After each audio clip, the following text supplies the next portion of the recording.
Today's cold case is one that I would not have been able to know about if it was not for the good work of unsolvedmurders.co.uk. The person behind this website has done amazing work by going through newspaper clipping archives and historical records to allow some cold cases to never truly be forgotten.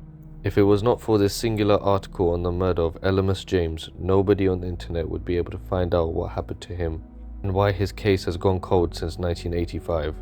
The only picture I could find of Elimus was the one scanned digitally from an archived newspaper reporting his murder, so I will be using a version which I quickly restored using an AI tool to show Elimus's face more clearly. Now let us talk about that fateful day of the 23rd of June 1985. Elimus James was born in Grenada around 1937 and came to England in 1958. He lived alone in Shepherd's Bush, West London, where he worked as a tube train shunter at Ruislip. This job is moving and setting up to hook carriages to move them from train yards. On the 22nd of June 1985, Elimus attended a family party in Ealing. He had been dropped off by Hanwell bus garage around midnight by a relative, who he told he was going to go to have a good time. It was said that he had been sober but unclear about where he was going next. 2 hours later, at 2 a.m, he was found penniless and bleeding in Laurel Gardens by a passerby. He was initially taken to Ealing Hospital and was questioned by police. Police were uncertain whether he was knocked down by a car or assaulted due to how severe his injuries were. Elimus had suffered numerous cuts, blows, and a fractured skull. He told detectives in the hospital, "Look how they beat me," and "There is a lot of fighting in this country." Sadly, he was not able to tell them any more, as due to a brain hemorrhage, Elimus James fell into a coma and died 9 days later. He was described as a respectable man with a gentle nature.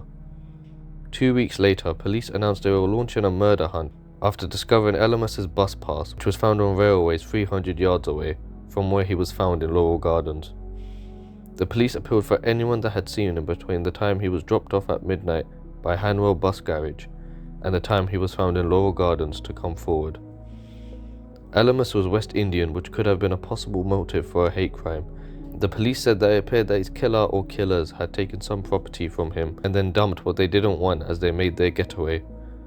Only a small amount of ash was found in his pockets. His brother Clifton James said everyone tried to get out of him what happened that day, but he was not prepared to say. The coroner said the motive appears to be robbery, but we are not able to find out who did it. And since that day, in 1985, nearly 40 years later, nobody has been brought to justice. This case is eerily similar to the one I covered with Roland Carmagnole, which happened in the same decade. Both men were a minority and were walking the streets late at night when they were attacked so brutally, it almost seemed that their intent was to kill instead of injure. Both cases are unsolved with no one behind bars for it. Roland's case had 1 or 2 suspects who were put on trial, but this case of Elimus, if I did not cover it and the website that I got it from disappears, will be lost forever. If there are any further information about Elimus or this story from anyone watching, please comment down below. Thank you.